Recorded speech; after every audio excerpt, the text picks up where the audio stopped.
I just removed all the AC stuff. Now this is not mandatory by any means, but this is just a personal preference by me.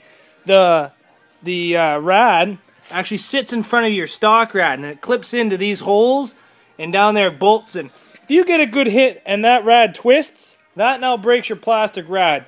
I'm not expecting this rad to last forever. I got spare rads I can put in there, and a Honda Civic rad will probably end up in this car eventually. But the more space, the better. And now there's a lot of crush zone there.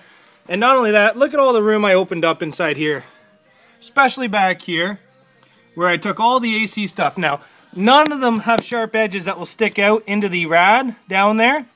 So you got to think ahead and make sure that there's going to be no big puncture points.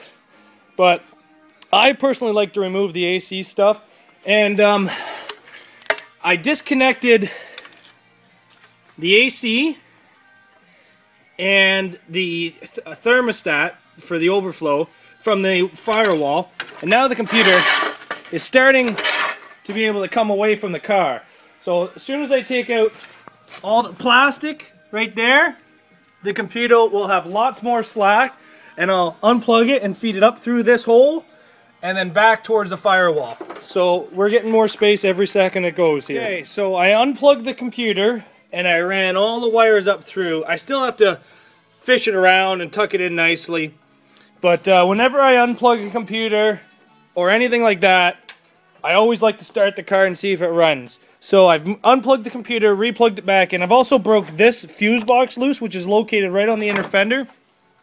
And I'm going to cut this down with a mini grinder, and both of these items are going to be located inside of here. That's where the wipers usually are located. So that way they're up, out of the way, tucked in, nice and safe. So let's see if she still runs after I do change the unplugged and replugged in the electrical.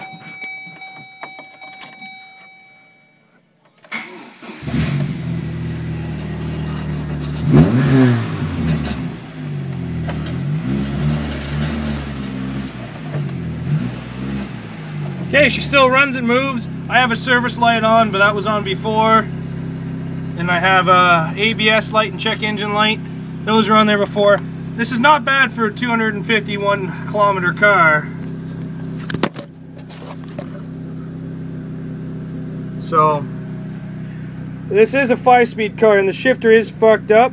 So it's hard to get into first, so I will have to be buying replacement parts for all inside of there. Haven't really done anything yet. Just stripped the motor, stripped the interior.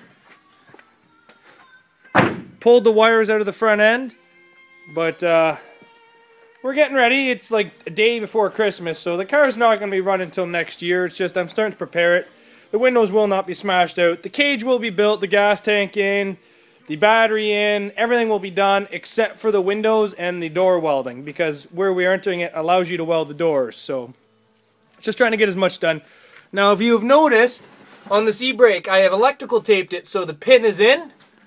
So when you pull it, it goes right back down. Now the e-brake does have to be adjusted to work, but it's not seized.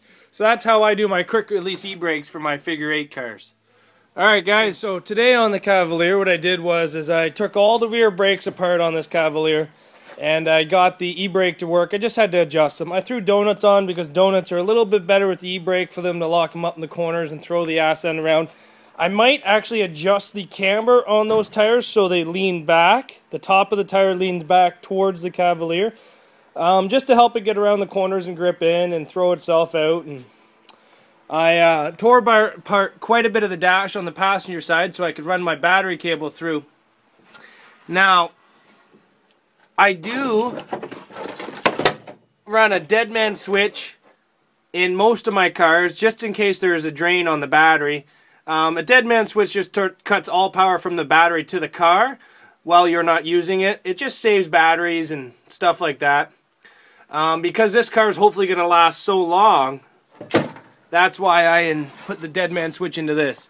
I did get the gas tank mounted, which is just a marine tank with a hole cut in the middle with a car fuel pump in it. And then a 3-inch angle base with I think it's 1-inch pipe welded to the sides and 1/2-inch threaded rod through the holes in the floor.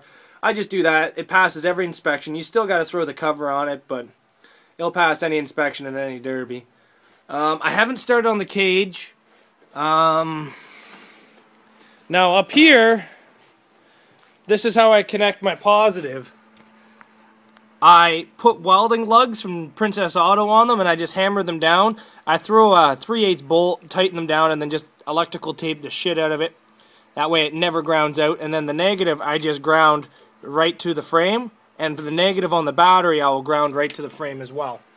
Computer's just sitting there loose. I want it inside the car, so that way the dash has to come out, which isn't happening till spring. Other than that, that's all I really did to this thing today. I am leaving the main dash inside the car, so that way you can keep an eye on your temp and your tach to make sure you don't over rev it. And that's just about it. Cut the exhaust off. Yes, I forgot about that. Cut all the exhaust off. Took the stock fuel tank out.